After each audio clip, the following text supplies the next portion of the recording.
Hello students, how are you? I welcome you all to my e-political science channel.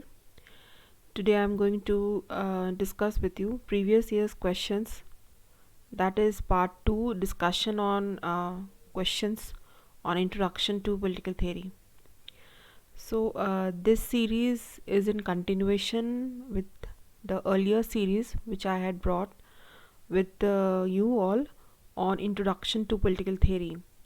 Questions उसमें first unit second unit से थे और ये जो आज हम डिस्कस करेंगे इसमें फर्स्ट यूनिट सेकेंड यूनिट और थर्ड यूनिट इन तीनों से क्वेश्चंस हैं। हालांकि फर्स्ट यूनिट से क्वेश्चंस बहुत लिमिटेड होते हैं, तो फर्स्ट यूनिट के questions almost they have been discussed and more or less 1 और 2 क्वेश्चंस हैं जो ही पूछे जा सकते हैं, और उस पर मैंने बताया भी था कि किस तरह से क्वेश्चंस पूछे जा सकते हैं फर्स्ट यूनिट में। और उसके पूरे एक क्वेश्चन पे मेरा एक वीडियो भी बना हुआ है, what is political theory and what is it's relevance in contemporary times. और उसमें डिबेट और डिक्लाइन जो है ऑफ पॉलिटिकल थियरी उसकी भी मैंने चर्चा की हुई है। तो आप मेरे अर्लियर वीडियोस विजिट करके वॉच करके तो फर्स्ट यूनिट जो है उसमें से जो क्वेश्चंस बनते हैं आपके फर्स्ट सेमेस्टर के लिए, तो वो आप वहाँ से बेनिफिट कर सकते हैं। Then I had told you in my previous video that I will bring with you the discussion part 2 series, and in the part 3 discussion on questions and answer session में मैं कुछ important questions हैं जिनको लिखना कैसे है वो मैं डिस्कस करूँगी। तो you should keep watching my channel, and then also you can update me if you require any further clarification on any questions, क्योंकि मेरे पास काफ़ी comments आए हैं और वो comments एक क्वेश्चन जो है वो बहुत ही कॉमन मैंने देखा है, वो है इक्वालिटी ऑफ अपॉर्चुनिटी पे। हालांकि इक्वालिटी ऑफ अपॉर्चुनिटी पे मैंने ऑलरेडी वीडियो बनाया हुआ है। इक्वालिटी वाले आप प्लेलिस्ट पॉल थ्योरी में आप प्लेलिस्ट पे जाना, वहाँ पे इक्वालिटी के टाइप्स ऑफ इक्वालिटी जहाँ पे डिस्कस किए हुए हैं वहाँ पे equality of opportunity in details मतलब वो एक्सप्लेन है। और equality of opportunity in theoretical understanding क्या है, and then equality of opportunity constitutional dynamics क्या है उसके, and how is it being implemented, the critical part is also discuss there. So basically मैं तो ये सबसे पहले कहूँगी कि जिनको भी ये फर्स्ट सेमेस्टर का एग्ज़ाम्स अपीयर करना है, जिन भी बच्चों को, चाहे वो स्कूल ऑफ ओपन लर्निंग से हैं या इग्नू से हैं या डीयू के रेगुलर कोर्स से ही क्यों ना हो, नॉन कॉलेजिएट के भी हो सकते हैं, तो आप क्या करें, आप जो प्लेलिस्ट है पॉलिटिकल थियरी वाला वहाँ जाके विज़िट करें। और वो प्लेलिस्ट ऑनर्स प्रोग्राम दोनों के लिए ही है, तो कन्फ्यूजन नहीं होना चाहिए। क्योंकि बच्चों ने मुझसे ये भी पूछा कि मैम डिस्क्रिप्शन बॉक्स में ही आप ना लिख दो किन सेमेस्टर के लिए है। तो जो आप मेरा मेन स्लाइड्स देखते हैं पहला वाला जो है उसमें भी आपको ये दिखता है, और नीचे डिस्क्रिप्शन बॉक्स में भी मैंने लिखा होता है कि कौन से सेमेस्टर के लिए है। ठीक है, तो वो आप थंबनेल में भी देख सकते हो कौन से सेमेस्टर के लिए, उसके नीचे जो डिस्क्रिप्शन है उसमें भी दिया हुआ है। दोनों ही जगह मैंने दिए हुए हैं, आप डिस्क्रिप्शन में देख रहे हैं या मेन स्लाइड्स में देख रहे हैं, दोनों में आपको मिल जाएगा कि किस सेमेस्टर के लिए। पॉल थ्योरी में तो कोई कन्फ्यूजन नहीं होना चाहिए क्योंकि ये फर्स्ट सेमेस्टर का है, और फर्स्ट सेमेस्टर का ऑनर्स का पेपर जो है वो जो है अंडरस्टैंडिंग पॉलिटिकल थियरी है। तो वो अंडरस्टैंडिंग पॉलिटिकल थियरी में भी आपको जो टॉपिक्स मैं डिस्कस कर रही हूँ काफ़ी सारे, वो आपको हेल्प करेंगे because there are topics which are overlapping. और प्रोग्राम और ऑनर्स का सिलेबस बहुत ज़्यादा जो है उसमें सिमिलैरिटीज़ होती हैं, कुछ थोड़ी बहुत चीज़ें होती हैं जो एड ऑन्स होती हैं ऑनर्स में और प्रोग्राम में नहीं पढ़ना होता है। तो बेसिकली ऑनर्स प्रोग्राम दोनों में ही हेल्पफुल है हमारा डिस्कशन। हमारे प्लेलिस्ट पे जितने सारे वीडियोस अवेलेबल हैं students, so I think you can benefit most of the videos, they have already been made by me.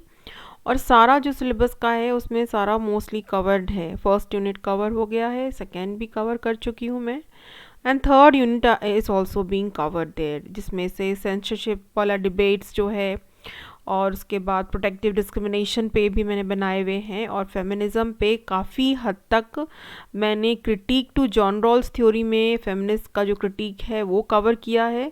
Feminism में public versus private debate cover किया है, और जेंडर एंड पावर स्ट्रक्चर में भी जाके आप जो है इंडियन गवर्नमेंट एंड पॉलिटिक्स और पॉलिटिकल प्रोसेस का जो वीडियो है उसमें आप जाके डिफरेंट थ्योरीज ऑफ पेट्रियार्की देख सकते हैं।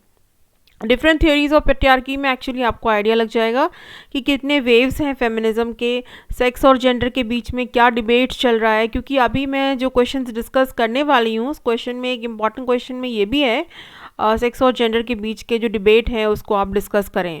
तो क्योंकि वो किसी बुक में इलेबोरेटेड फॉर्म में नहीं दिया हुआ है, और मैंने पहले भी बोला है कि कोई शॉर्टकट नहीं है, हमारे पास कोई पीडीएफ फॉर्मेट नहीं है कि ये क्वेश्चन है इसका आंसर ऐसा है, ऐसा किसी के पास भी नहीं होता, क्योंकि कोई सेट पैटर्न नहीं है किसी भी क्वेश्चन के आंसर्स को लिखने के लिए। मैंने पहले भी बोला है।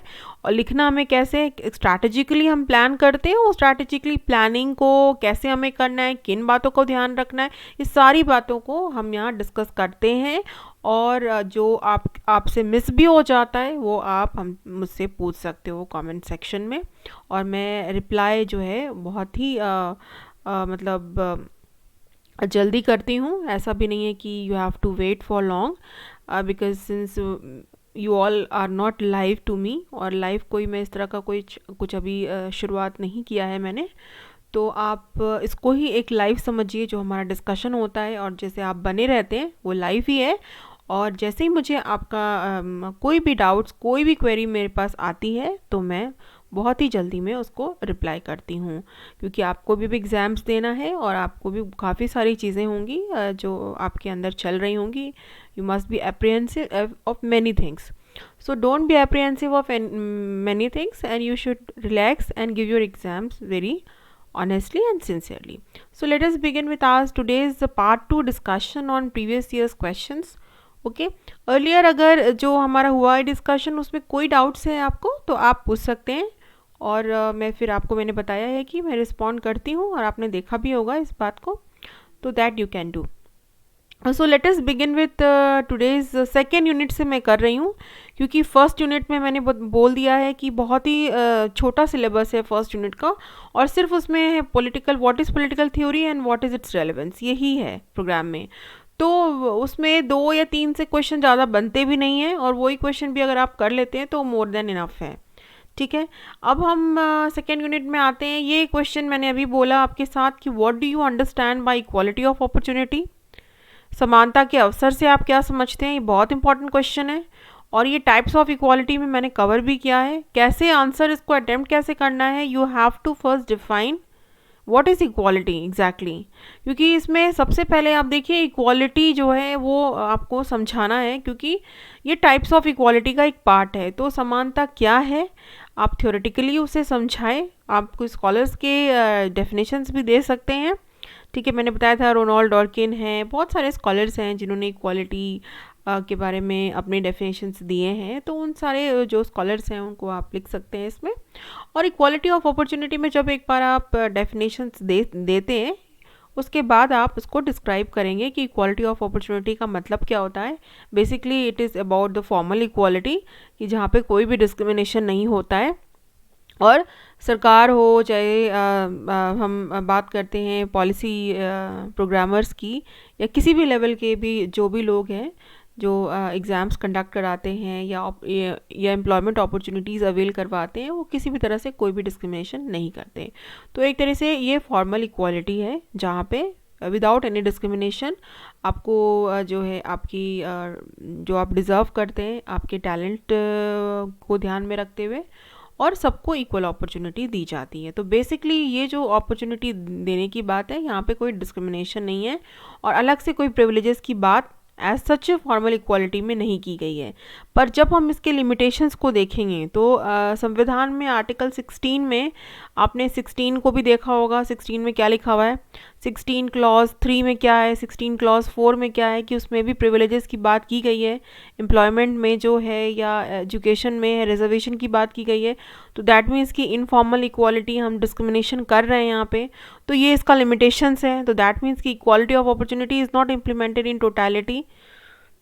तो आप ऐसे इसको समझा सकते हैं कि थ्योरेटिकल अंडरस्टैंडिंग क्या है अवसर की समानता का, संवैधानिक अंडरस्टैंडिंग क्या है, संविधान में किस तरह से ये इम्प्लीमेंट हो रहा है और इसके क्या आलोचनाएं निकल कर आती हैं, क्योंकि जब वो जिस तरह से जिस परिप्रेक्ष्य या जिस ऑब्जेक्टिव के लिए बनाया गया था कि विदाउट एनी डिस्क्रिमिनेशन सबको समान अवसर दिया जाए, अब डिस्क्रिमिनेशन अगर होने लग जाए और किसी को ज़्यादा अवसर मिल जाए, है ना, किसी को कुछ ज़्यादा छूट, रियायतें, प्रिविलेजेस मिल जाएं, तो फिर अगेन वो फिर इनइक्वालिटी लीड करता है। तो हम इसको कैसे देखते हैं, तो यहाँ पे आपको ऐसे इसको समझाना है, क्योंकि ये टाइप ऑफ इक्वालिटी है और इसके डिटेल्स में आप जाना चाहते हैं तो मैंने बोला है आपको, मेरा ये जो टाइप्स ऑफ इक्वालिटी वाला जो वीडियो है वो प्लीज़ आप डिटेल्स में देखो और उसको आप वहाँ पे आप बहुत अच्छी तरीके से फिर ये कॉन्सेप्ट को समझ सकते हो। Then second question is what are rights? What are rights? Write an essay on its various dimensions. अधिकार क्या है, इसके विभिन्न आयामों पर निबंध लिखें।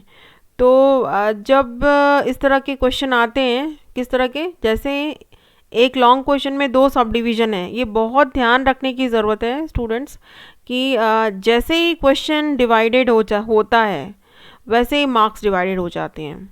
ये नोइंगली अनोइंगली वो दिया नहीं होता है, पर जब आपकी चेकिंग होती है, एग्जामिनर्स चेक करते हैं, ये बात को बहुत अच्छी तरीके से ध्यान रखते हैं कि आपने दोनों ही सब पार्ट के आंसर्स अच्छे से लिखे हैं, ठीक है। तो इसलिए you have to balance, that means कि क्योंकि डेफिनेशन में बहुत ज़्यादा कंटेंट होता नहीं हमारे पास, अब हम ये सोचेंगे कि पहला तो सब डिवीज़न पूछा है व्हाट आर राइट्स और हमारे पास कंटेंट्स ज़्यादा नहीं होंगे। थ्योरेटिकल जो डेरिवेशन है राइट्स का, उसमें आप लिखिए राइट्स क्या है, लास्की का डेफिनेशन दीजिए, आप ह्यूमन राइट्स का डेफिनेशन दे सकते हैं, है ना। और राइट्स के और भी जो स्कॉलर्स हैं जो भी डिबेट करते हैं राइट्स के बारे में, उन सब के बारे में आप इसमें राइट्स में डेफिनेशन दे सकते हैं। राइट्स का नेचर क्या है, राइट्स के फीचर्स क्या हैं, ठीक है, राइट समाज द्वारा दिया गया है, नेचर द्वारा दिया गया है, ये बहुत सारी बातों को ही आप जो है फर्स्ट सब डिवीज़न में लिख सकते हो। इससे आपका कंटेंट भी स्ट्रॉन्ग हो जाएगा और इलेबोरेट हो जाएगा। इट डजेंट मीन कि जहाँ पे पूछा गया है डेफिनेशन वहाँ पे सिर्फ आप डेफिनेशन लिख के छोड़ देंगे। दैट मीन्स कि थोड़ा सा राइट्स का अंडरस्टैंडिंग तो आप दे ही सकते हैं, बैकग्राउंड तो दे ही सकते हैं। फिर सेकेंड पार्ट में आपको उसके डायमेंशंस लिखने हैं, legal rights, social rights, cultural rights, human rights, जितने तरीके के डायमेंशंस हैं राइट्स में। तो basically these rights they flow from the theories. तो थियरीज में थ्योरी ऑफ राइट्स जो हैं, जितने सारे थियरीज हैं उसमें से राइट्स फ्लो करते हैं, टाइप्स। तो मैंने स्टूडेंट्स को यही बोला था कि जो टाइप्स आप लिखोगे वो थ्योरीज अगर आपने करे हैं तो उसमें से भी आप टाइप्स लिख सकते हो। इसके लिए टाइप्स अलग से पढ़ने की कोई ज़रूरत नहीं है, क्योंकि जो थ्योरीज में है वही टाइप्स हैं। मोस्ट प्रोबेबली बहुत सारे जो भी थ्योरीज हैं वो सारे राइट्स के ही अंदर कल्मिनेट होता है। तो यहाँ पे आपको कोई क्रिटिसिज्म नहीं लिखना, स्ट्रेट फॉरवर्ड क्वेश्चन है। राइट्स डिफाइन करो, उनके नेचर कहाँ से फ्लो होता है, थोड़ा सा आप राइट्स और ड्यूटीज़ का थोड़ा सा कोरिलेशन बता सकते हो, क्योंकि जो पहला सब पार्ट है उसको भी हमें बैलेंस करना है।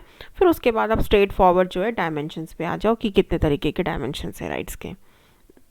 Okay, next third question is like explain Nozick's entitlement theory of justice.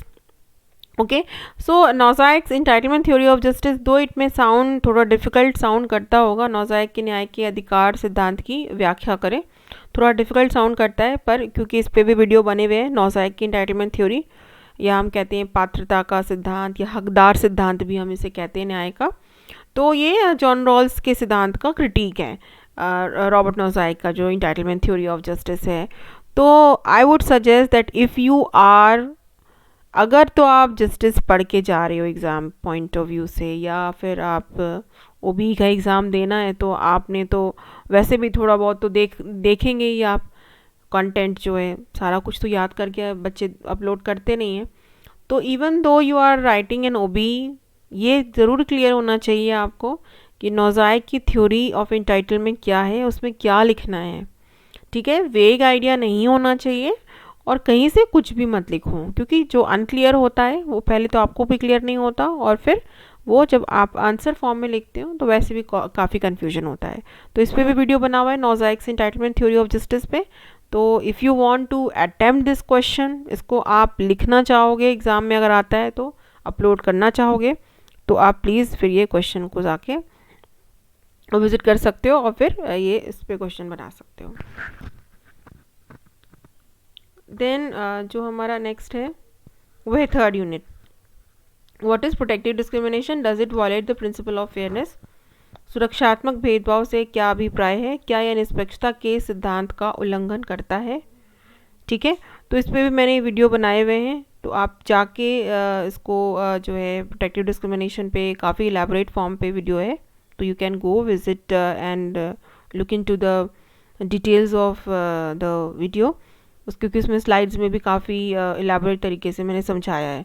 फिर discuss the sex gender debate in feminism, ये मैंने अभी बताया था, नारीवाद में सेक्स लिंग बहस पर चर्चा करें, ये बहुत इंपॉर्टेंट है। और ये क्योंकि इसमें आपको थ्योरी ऑफ पेट्रियार्की भी लिखनी होगी, थ्योरी ऑफ पेट्रियार्की के साथ साथ आप इसमें और भी चीज़ें जो है इसमें डिबेट कर सकते हैं कि सेक्स जो है बायोलॉजिकल है और जो जेंडर है वो जो है कल्चरल और सोशल होता है, तो उसके भी उसके संदर्भ में जो वेव्स ऑफ फेमिनिज्म है उन सब चीज़ों को आप डिस्कस कर सकते हैं इसमें। Then what is liberty, how do you think that censorship limits liberty, स्वतंत्रता क्या है, आपको कैसे लगता है कि सेंसरशिप स्वतंत्रता को सीमित करती है। तो इस पे भी इलेबोरेट फॉर्म पे वीडियो बनाया गया है। और मैंने पहले भी बोला था कि लिबर्टी को हम सेंसरशिप के साथ कनेक्ट करते हैं, नेगेटिव आइडिया ऑफ लिबर्टी, तो इसलिए भी आप यहाँ पे लिबर्टी डिफ़ाइन करो, नेगेटिव लिबर्टी क्या होता है, पॉजिटिव क्या होता है, और सेंसरशिप किस में आता है, नेगेटिव में आता है, पॉजिटिव में आता है। तो आपको कैसे लगता है कि सेंसरशिप स्वतंत्रता को सीमित करती है, ये बहुत ही इंपॉर्टेंट क्वेश्चन है स्टूडेंट्स।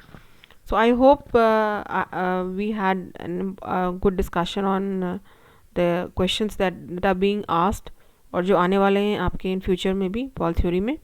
तो आप अपने आंसर्स अच्छे से लिखें, जो भी डाउट्स हैं मुझसे पूछें और शेयर करें कमेंट्स सेक्शन में भी, और ऐसे भी बने रहें, जुड़े रहें हमारे साथ, so that more and more updates will be brought to you and you can benefit from these updates. और नेक्स्ट में मैं फिर आपके इंपॉर्टेंट डिस्कशंस भी लेके आऊँगी कुछ क्वेश्चंस पे जो बहुत रिपीटेड पूछे जा रहे हैं और उनको लिखना कैसे। Thank you students, have a nice day, take care.